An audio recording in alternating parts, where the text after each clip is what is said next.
하나님 감사합니다. 엄청나게 무더운 날씨 속에서도 우리 준수와 민희와 한결이가 예배 자리 잊지 않고 예배의 자리로 향할 수 있도록 그 마음과 생각과 시간과 발걸음을 인도해 주셔서 참 감사합니다. 오늘 이 시간 우리의 삶 가운데 다시는 돌아오지 않는 시간이오니 성령님께서 이 시간 우리 마음 가운데 찾아와 주셔서 하나님의 말씀이 온몸으로 들리게 하시고 우리 마음밭에 깊이 새겨져서 매일의 삶 가운데 하나님의 뜻대로 열매 맺는 생명력 있는 말씀이 되게 하여 주옵소서. 끝까지 함께 해주실 줄로 믿사옵고 예수님의 이름으로 간절히 기도드립니다. 아멘. 나의 사랑 너는 어여쁘고 참 귀하다. 어느 보석보다 귀하다. 내가 사랑스럽지 않을 때 너를 온전히 사랑하고 너와 함께하려 내가 왔노라. 우리 목소리 듣고 싶어요. 목사님 목소리 큰 것 같아. 주의 사랑,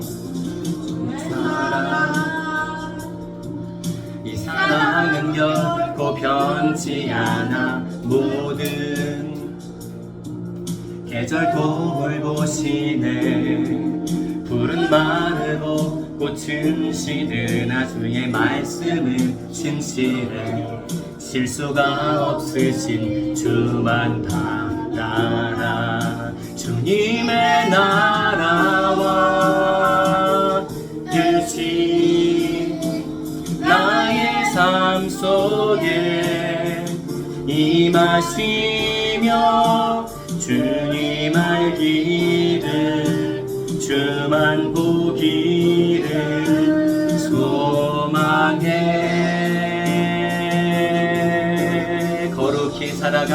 거룩히 살아갈 힘과 두려움 없는 믿음 주신 나의 하나님 완전한 사랑 찬양해.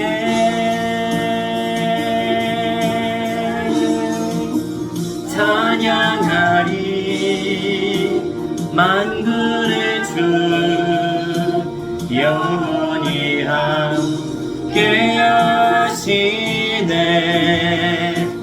존귀하신 사랑의 왕 영원히 통치하시네. 찬양하리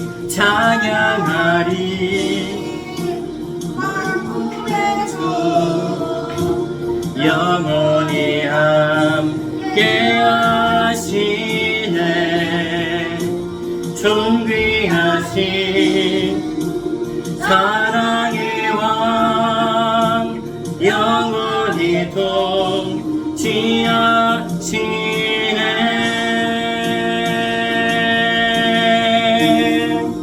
주님의 나라와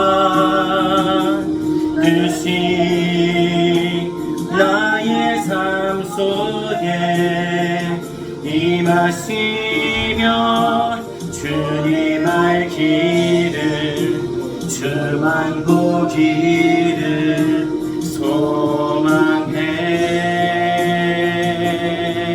거룩히 살아갈 힘과 두려움 없는 믿음 주신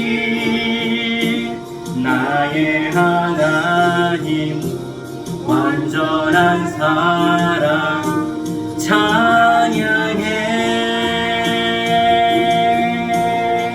작게 주님의 나라와 뜻이 나의 삶 속에 임하시며 주님 알기를 주만 보기를 소망해. 거룩히 살아갈 힘과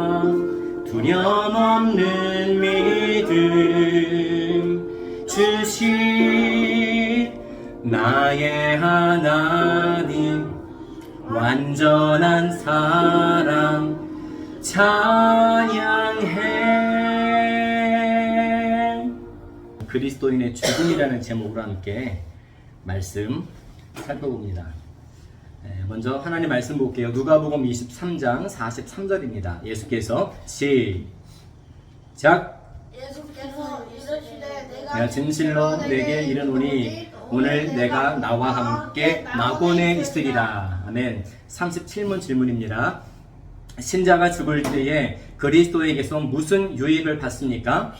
신자는 죽을 때에 그의 영혼이 완전히 거룩하게 되어 즉시 영광에 들어가고 그의 몸은 여전히 그리스도에게 연합되어 부활 때까지 무덤에서 쉽니다. 아멘. 우리가 지지난 시간까지 구원의 과정에 대해서 살펴봤어요. 구원의 과정에 대해서 하나님이 택하신 자들에게 나타나는 구원의 과정을 살펴봤는데, 나의 구원, 인간의 구원은 인간의 노력이나 의지가 아니라 하나님의 창세전 선택하심에서 출발하신다고 그랬어요. 누군가 구원받았을 때 내가 구원받기 위해서 막 노력해서 의지적으로 노력해서 구원받는 게 아니라 구원의 출발점이 하나님의 선택에서 시작된다고 한 4주, 5주에 걸쳐서 말씀을 드렸습니다. 자, 말씀이 선포되는 가운데 성령의 효력 있는 부르심, 달리 표현하면 중생의 역사가 있고 생명에 이르는 회개, 또 예수님이 정말 믿어지는 것, 그리고 의롭다 하심, 칭의라고 배웠죠. 또 하나님의 자녀로 양자 삼아주심과 죄와 끊임없이 싸우며 하나님의 뜻대로 순종하는 평생에 걸친 성화의 열매가 나타나는 것이 구원의 과정이라고 우리가 함께 살펴봤어요. 이 모든 것이 출발이 하나님의 선택이라고 우리가 배웠습니다. 그런데 이 모든 것들은 선택에서 출발하지만 이 땅에서 살아있는 동안에 이루어지는 일들이에요. 이 모든 구원의 과정이 언제 일어나는 일들이라고요? 구원은 살아있을 때만 우리에게 기회가 있다는 거예요. 그런데 인간의 삶이 이 땅에서 끝나면 더 이상 할 말이 없겠지만 우리의 삶이 이 땅에서의 끝이 아니기 때문에 오늘은 큰 틀에서 종말론에 해당하는 그리스도인의 죽음과 그 죽음이 우리에게 어떤 유익이 있나, 그래서 한번 살펴보려고 해요. 오늘 본 말씀을 보니까 예수께서 이르시되 내가 진실로 내게 이르노니 오늘 내가 나와 함께 낙원에 있으리라 라고 함께 우리가 한 목소리로 봉독해 봤습니다. 주님께서 한 강도에게 하신 말씀이에요. 우리가 태초에 아담과 하와가 지음받을 때 우리는 엄마의 뱃속에서 태어났지만 아담은 엄마의 뱃속에서 태어난 게 아니라고 그랬죠. 하나님이 창조하셨다고 그랬어요. 지음받았다고 그랬어요. 그래서 아담에게는 육신의 부모가 없습니다. 하나님이 아버지 되세요. 그런데 태초의 인간은 영혼과 육체로 지음을 받았습니다. 영혼과 육체로 지음을 받았고 죽음을 맛보지 않는 존재로 지음을 받았어요. 무엇을 맛보지 않는 존재요? 죽음을 맛보지 않는 존재. 죽음은 창조 세계의 원칙이 아니었어요. 지금은 죽는 사람들이 많지만 원래 태초에는 죽음이 없었습니다. 그런데 아담의 타락으로 인류 가운데 죄가 들어왔고 죄가 끌고 들어온 게 하나가 또 있습니다. 바로 죽음을 끌고 들어와요. 왜 죽는가? 대부분의 사람들이 아프니까 죽지요. 아니면 늙어서 죽지요. 혹은 사고로 죽죠. 이유는 많지만 모든 이유를 세상에서 찾습니다. 죽음의 이유. 그런데 성경은 죽음의 이유를 세상에서 찾지 않아요. 죽은 걸 우리가 어떻게 알 수 있죠? 숨을 안 쉬면 또 심장이 안 튀면 또 눈깔이 뒤집혀. 눈깔이 뒤집히면요? 갑자기 무서운 얘기라고 했네. 맞아요. 그럴 수도 있어요. 안 먹으면? 네. 그럼 다이어트 하는 사람들은 다 죽은 거예요? 먹고 싸고 자고 이런 기본 생활이 안 하면 맞아요. 그 말도 맞아요. 미니 말도 맞고 준수도 대답은 못했지만 머릿속에 많은 것들이 맴돌 거예요. 이게 죽은 거 아닐까? 그런데 한번 따라해볼까요? 죽음이란 인간의 몸과 영혼이 분리되는 것입니다. 죽음이 뭐라고요? 인간의 몸과 영혼이 분리되는. 그럼 살아있다는 것은 어떻게 말해야 될까요? 반대로 인간의 몸과 영혼이 연합된 상태를 살아있다고 말을 하는 거예요. 자, 모든 인간은 죽음 앞에서 평등합니다. 자, 죽음이라는 게 부자들은 피해가고 가난한 사람들에게만 찾아올까요? 혹은 어린아이들은 비교하고 노인들에게만 찾아올까요? 아니죠. 죽음은 사람을 차별하지 않습니다. 누구에게나 평등하게 찾아와요. 배운 사람이든 못 배운 사람이든 부자이든 가난한 사람이든 어린이든 할머니 할아버지든 죽음은 예외 없이 똑같이 찾아옵니다. 이렇듯 몸이 죽는 거에 있어서는 예수 믿는 사람이나 믿지 않는 사람이나 차별이 있다 없다? 없어요. 똑같이 예수 믿는 사람들이 불사신이 아니죠. 똑같이 죽잖아요. 똑같이 이 몸의 죽음은 차이가 없습니다. 그런데 성경은 큰 차이가 있다고 말씀을 해요. 분명히 몸의 죽음에는 예수를 믿나 안 믿나 차이가 없다고 하는데 성경은 차이가 있다고 말씀합니다. 자, 요한계시록 14장 13절 말씀 한번 다 같이 볼까요? 또 내가 시작. 또 내가 들으니 하늘에서 음성이 나서 이르되 기록하라. 지금 이후로 주 안에서 죽는 자들은 복이 있도다 하시매 성령이 이르시되 그러하다 그들이 수고를 그치고 쉬리니 이는 그들의 행한 일이 따름이라 하시더라. 아멘. 자, 신자가 누구냐? 예수를 믿는 사람을 신자라고 말합니다. 신자는 몸이 죽는 즉시 그 영혼이 거룩해져서 영광 속으로 들어갑니다. 성경에 나사로란 사람이 두 사람이 등장을 해요. 근데 그 중에 한 나사로가 너무나 먹을 게 없어서 부잣집 대문 앞에서 구걸하던 사람이었어요. 자, 부자는 먹을 게 많아요, 적어요? 많아요. 입을 게 많아요, 적어요? 많아요. 가진 게 많아요, 적어요? 많아요. 모든 걸 갖고 있죠. 근데 거지 나사로가 이 부잣집 대문 앞에서 먹을 것 좀 달라고 날마다 구걸합니다. 근데 이 거지 나사로가 배만 고픈 게 아니라 몸도 성치 않았어요. 그래서 많은 사람들이 거들떠 보지 않습니다. 아, 더러워, 냄새나. 치료받아야 되는데 병원 갈 돈도 없어요. 날마다 구걸하는데 원하는 음식을 주지 않고 개들이 와서 핥습니다. 그런데 이 나사로가 죽습니다. 결국 죽어요. 그런데 성경에 이런 말씀이 기록되어 있어요. 나사로가 죽었는데 아브라함의 품에 안겼다 이렇게 말씀합니다. 아브라함 들어봤지요? 아브라함, 믿음의 조상이라 부르지 아브라함. 아브라함의 품에 나사로가 안겼는데 공교롭게 그 집 주인인 부자도 죽습니다. 근데 부자는 아브라함의 품에 안겼다고 말씀이 기록되어 있지 않아요. 근데 이 부자가 지옥에서 너무 목이 마른데 지옥은 불로 많이 묘사가 되거든요. 불. 우리 불에 조금만 대도 어때요? 아파요. 아프죠? 네. 미니가 화상을 입어서 알겠지만 목사님 화상 자국이 여기에 크게 있는데 화상을 입어보면은 정말 아파요. 가장 큰 고통이 그래서 여자들에게는 해산의 고통, 또 사람에게는 화상 고통이 제일 고통스럽다고 합니다. 그런데 이 부자가 지옥에 떨어졌는데 계속 불에 자기가 타는 건지 죽지도 못해.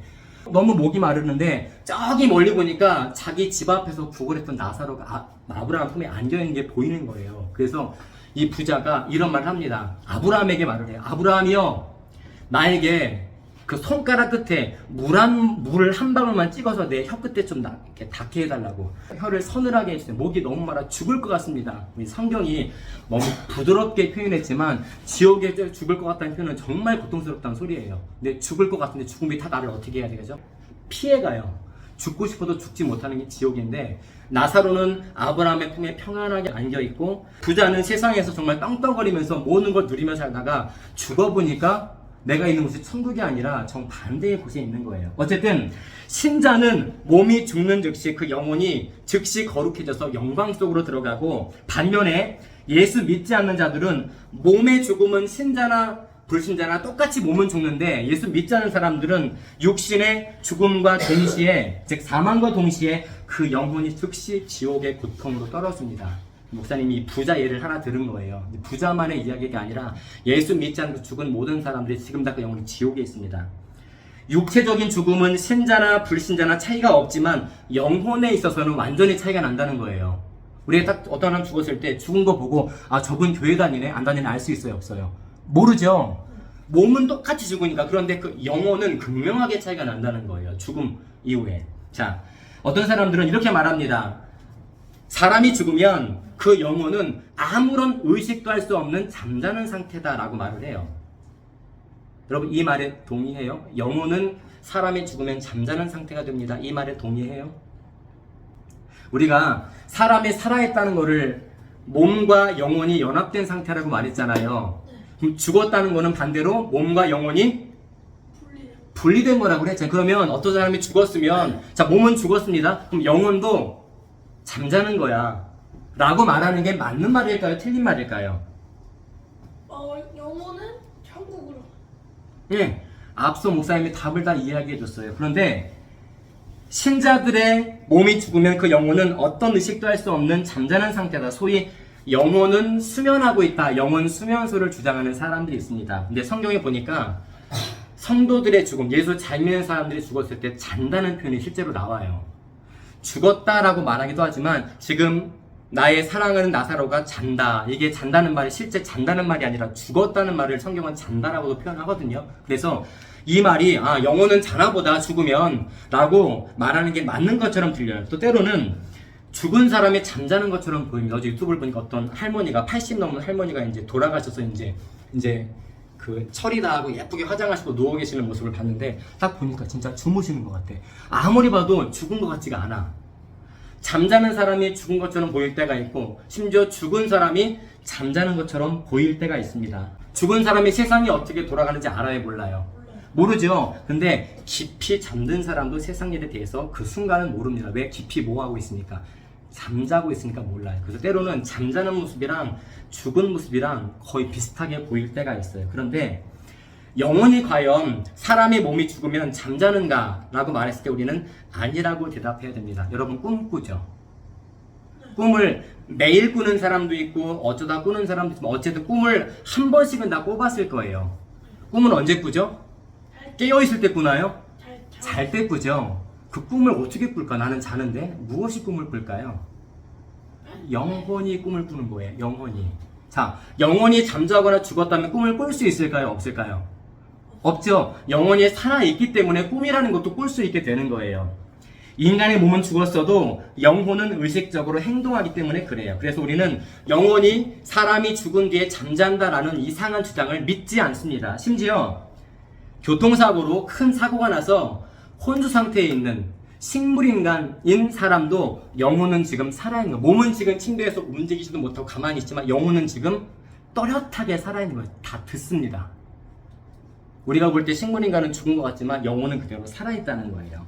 자, 우리는 지금 예수님을 믿지만 예수님도 믿고 마리아도 믿는 로마 카톨릭에서 이런 걸 가르칩니다. 연옥이라는 걸 가르쳐요. 연옥. 이들은 보통의 신자가 죽으면 곧바로 천국이나 지옥으로 가는 게 아니라 그 중간 상태 연옥이라는 곳으로 사람이 들어간다라고 가르칩니다. 연옥이 무슨 말이냐면 단련할 연자에 감옥 옥자를 써요. 뭔가 단련하는 감옥이라는 곳이라는 뜻입니다. 그들에 의하면 성경에 없는 곳이에요. 천주교에서 가르치는 연옥은 천국도 아니고 지옥도 아니에요. 세상을 떠난 신자들이 자신들에게 남아있는 죄를 씻기 위해서 고난을 받는 일종의 감옥 같은 가짜 장소입니다. 가상의 장소예요. 가상이란 말은 진짜 존재한다는 거예요? 존재하지 않는다는 거예요? 가짜. 존재하지 않는다는 거예요. 이들의 가르침에 따르면 남아있는 죄에 따라 이 연옥에 있는 어떤 사람은 오래 머물러, 또 어떤 사람은 잠깐 머물러. 살아있는 가족들이 기도를 많이 하거나 헌금을 많이 하면 우리 할아버지가 지금 연옥에 계시는데 내가 이번 달에 헌금을 1,000만 원 했으니까 천국으로.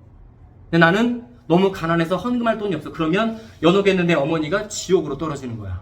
그러면 정말 연옥이 실제로 존재한다면 카톨릭에 다니는 사람들은 헌금을 적게 하고 싶을까요? 많이 하고 싶을까요? 많이.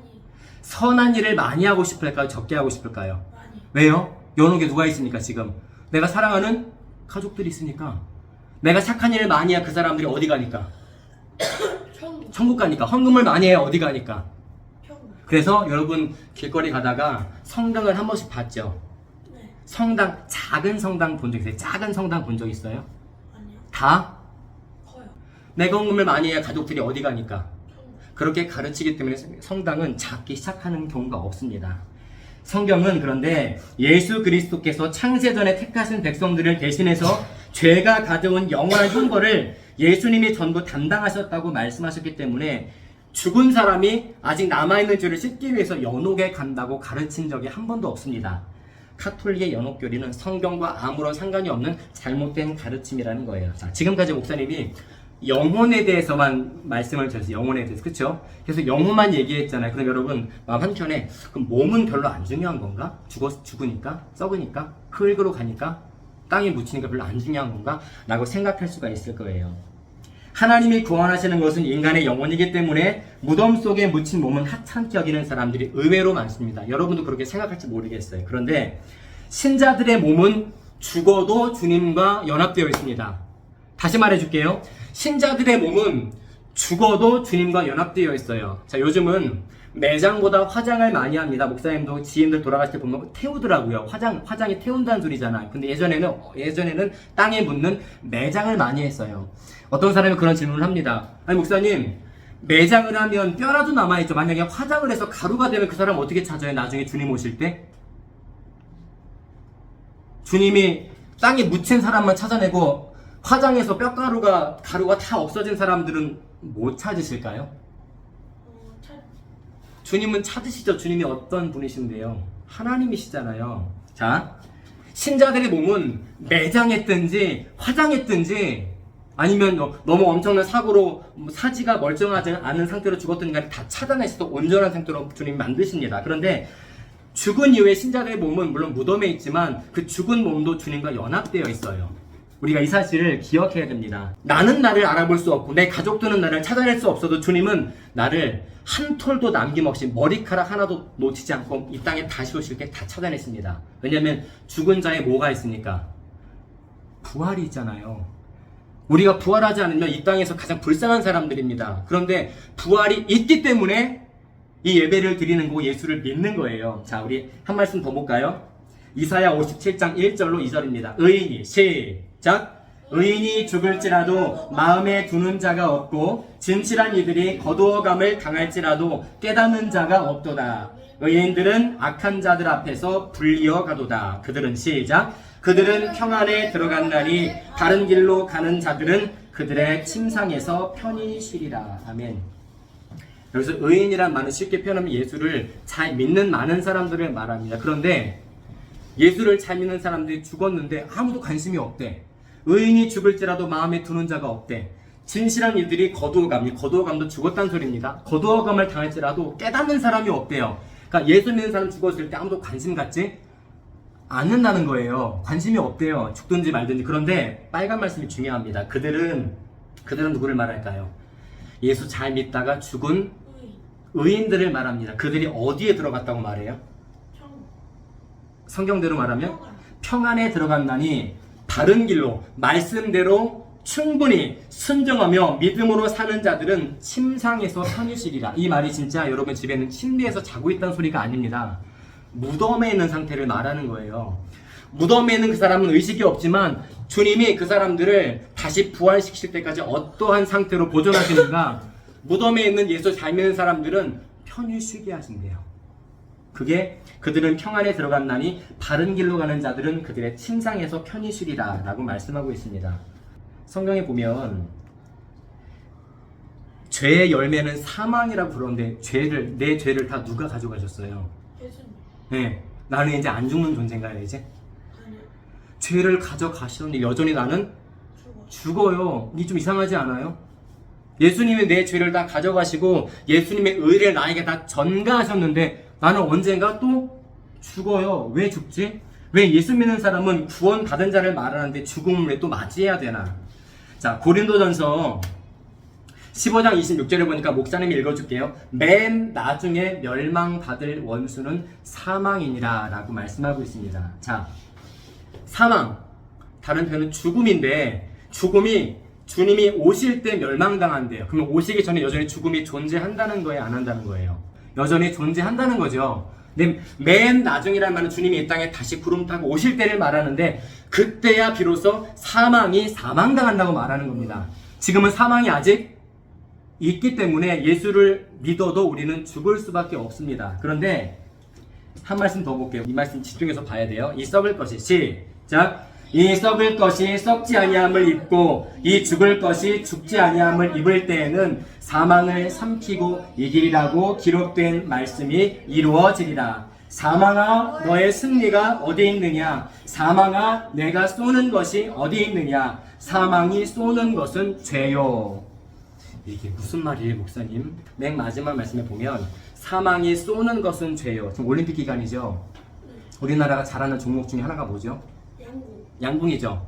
양궁을 뭐 하는 거예요? 관역에다 쏘잖아요. 그렇죠? 근데 사망이 쏘는 게 죄래요.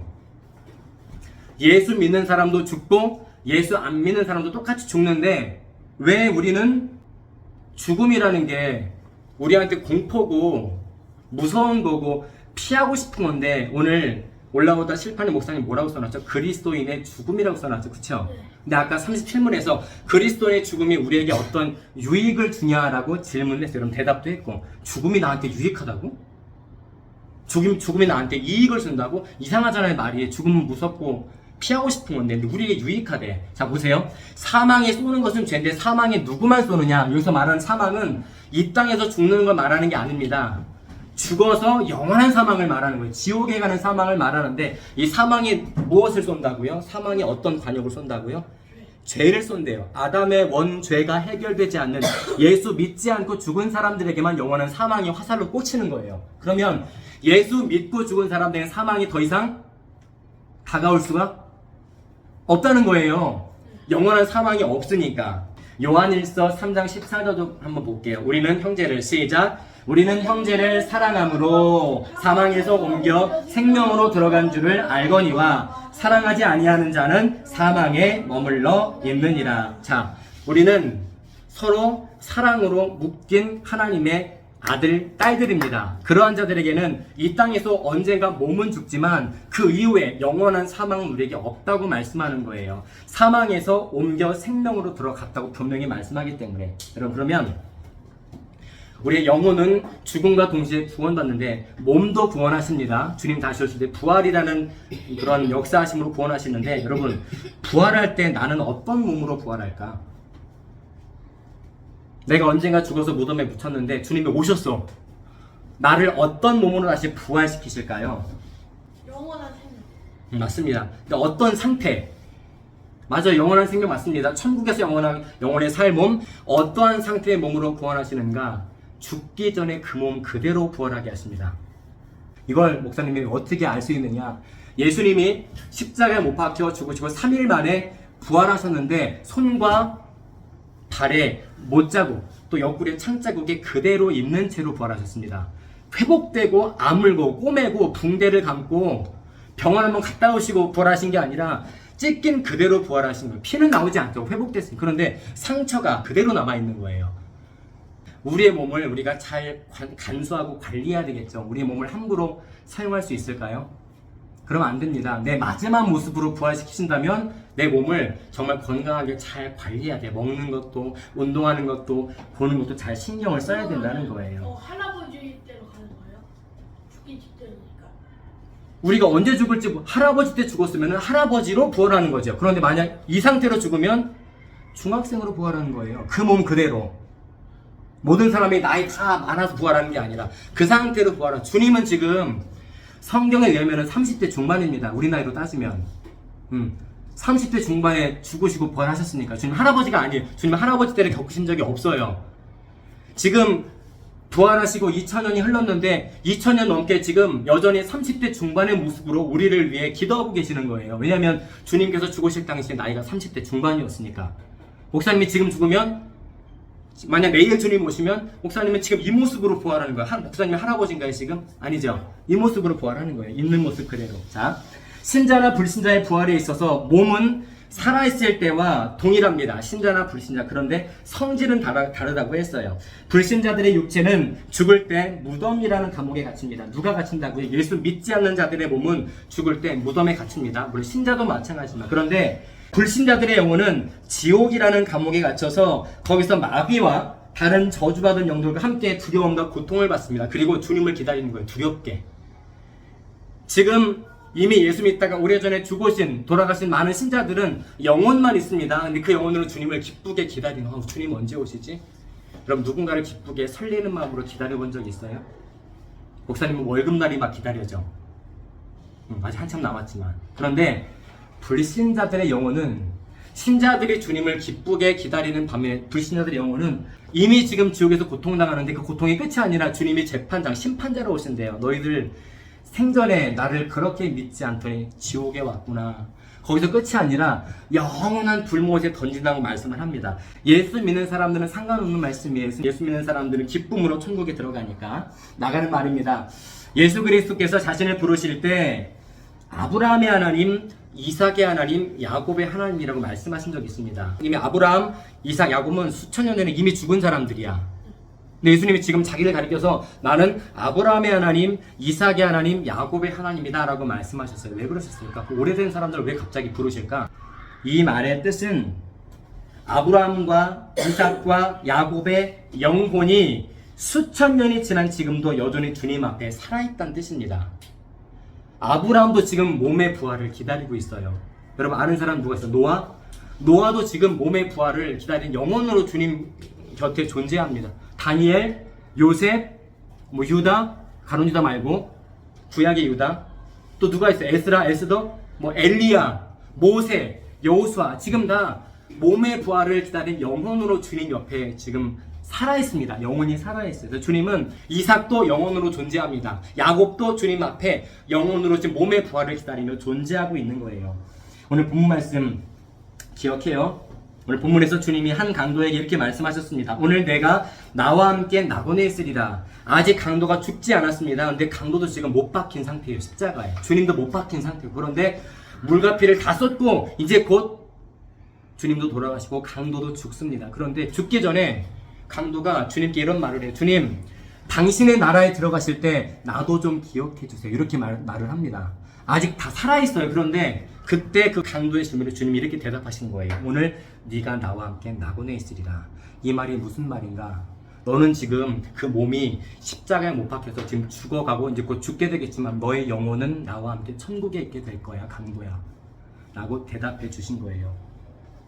신자의 죽음은 죄로부터 완전히 자유로워지는 행복의 관문을 통과하는 것이기 때문에 예수 믿는 자들에게 죽음은 무서워, 두려워, 피하고 싶어, 공포의 대상이 아니라 사망에서 영원한 생명의 나라, 주님의 나라, 아들의 나라로 들어가는 순간이기 때문에 죽음은 공포가 아니라 기쁨으로 맞이해야 할 순간입니다.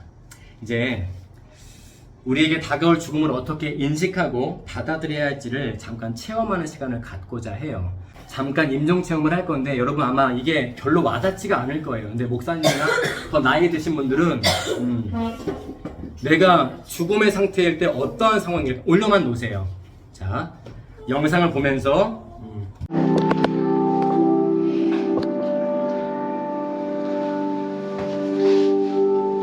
생각을 해. 내가 죽었을 때 내가 어떻게 살아왔을까? 내가 떠나면 남아있는 사람들 어떤 마음일까? 실제 언젠가 우리 떠나요. 다 어떻게 떠날지는 아무도 모르는 주님만 아십니다. 지금 그래서 한번 체험을 해보는 거예요. 준수 좀 이렇게 진지하게 임했으면 좋겠어요. 준수까지 올라가진 않겠지만 어른들 이런 거 다 해요? 네, 많이 해요. 자, 천천히 이제 이불을 걷고 천천히 내려와 보세요. 부시지 않게. 자,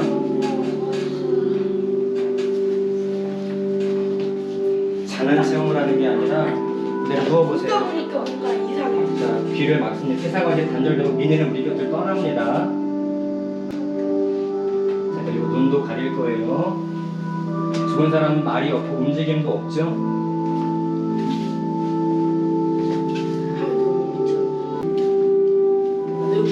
잠깐이라도 느껴봐요. 내가 죽으면 어떤 느낌일까?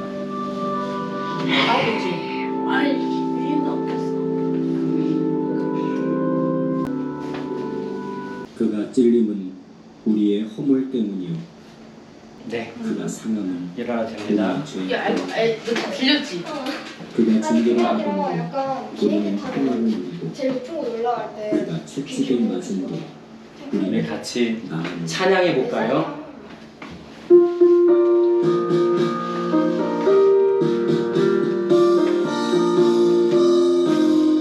무덤에 머물러 무덤에 머물러 예수 내 구주 새벽 기다렸네 예수 내 주 원수를 다 이기고 무덤에서 살아나셨네 어둠을 이기시고 나와서 성 성도 함께 길이 다스리시네. 사셨네 사셨네 예수 다시 사셨네. 헛되이 지키네 헛되이 지키네 예수 내 구주 헛되이 보가네 예수 내 주. 원수를 다 이기고 무덤에서 살아나셨네. 어둠을 이기시고 나와서 성도 함께 길이 다스리시네. 사셨네 사셨네 예수 다시 사셨네. 간주입니다.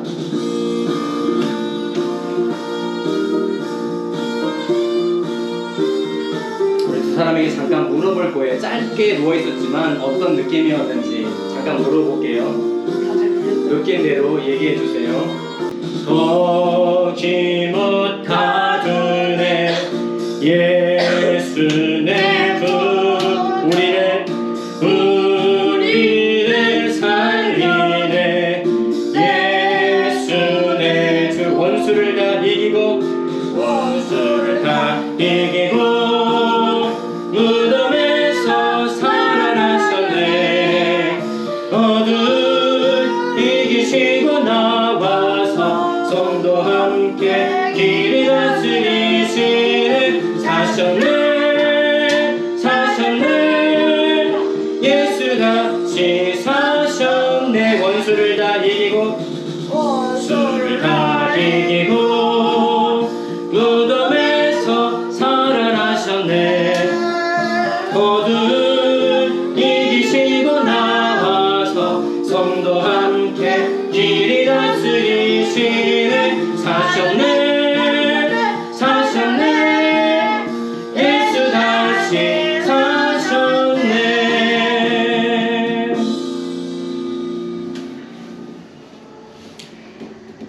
기도합니다. 하나님 감사합니다. 오늘 우리 학생부 예배 가운데 그리스도인의 죽음에 대해서 함께 살펴보았습니다. 또한 그 죽음이 신자들에게는 공포나 두려움의 대상이 아니라 이제 이 세상을 떠나 완전히 죄에서 해방된 자유로운 아들의 나라로 옮겨가는 행복의 관문임을 함께 살펴보았습니다.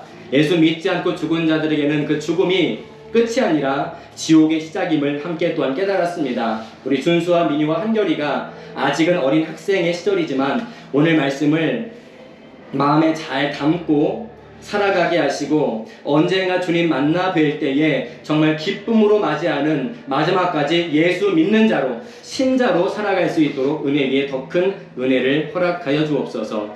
끝까지 함께 해주실 줄은 믿사옵고 예수님의 이름으로 간절히 기도드립니다. 아멘. 잠깐만 물어볼게요. 목사님은 고등학교 때 이 체험을 실제 관에서 했어요. 관. 네? 예, 그 당시 목사님 그때는 지금 목사님이 부목사님, 그때는 그 목사님이 부목사님이었어요. 목사님이 어렸을 때니까. 실제 수련회를 가서 정말 관을 만들었습니다. 좁게 만들었어요. 그래서 그 밤에, 지금은 낮이니까 분위기도 별로 무섭지도 않고 그때는 정말 비도 추적추적 내리는데 날씨까지 막 어둡고 그래서 굉장히 무서웠는데 나중에는 무서움이 아니라 묘한 기분이 드는 거예요. 그래서 만 가지 생각이 교차했습니다. 잘못했던 것들, 또 뭐 예배생활 잘 못했던 것들, 그런 것들이 막 생각나면서, 물론 관에 들어갔다 나왔다가 사람이 갑자기 바뀌는 건 아니지만 그래도 한 번은 나를 돌아보는 시간이 됐어요. 여러분, 관은 아니었지만 양결이가 이제 귀를 막고 최대한 관처럼 느끼게 하려고 만들었는데 아마 그렇게 느껴지진 않았을 것 같은데, 그래도 잠깐 이런 임종 체험을 한 느낌을 한번 말해본다면 어떤 느낌이었어요? 무서웠어요. 무서웠어요? 왜 무서웠어요? 생각이 진짜 오만 가지 생각이 나. 어떤 생각이 들었는지 알 수 있을까요? 한 가지만 기억한다면? 죄송합니다. 누구한테요? 네? 누구한테? 다요. 다? 네. 아, 그런 생각이 들었어요? 네. 민희는 어떤 생각이 들었어요? 그냥 있는 그대로 솔직하게 얘기해줘도 돼요. 다른 생각이 들었을 수도 있으니까. 사고 싶다.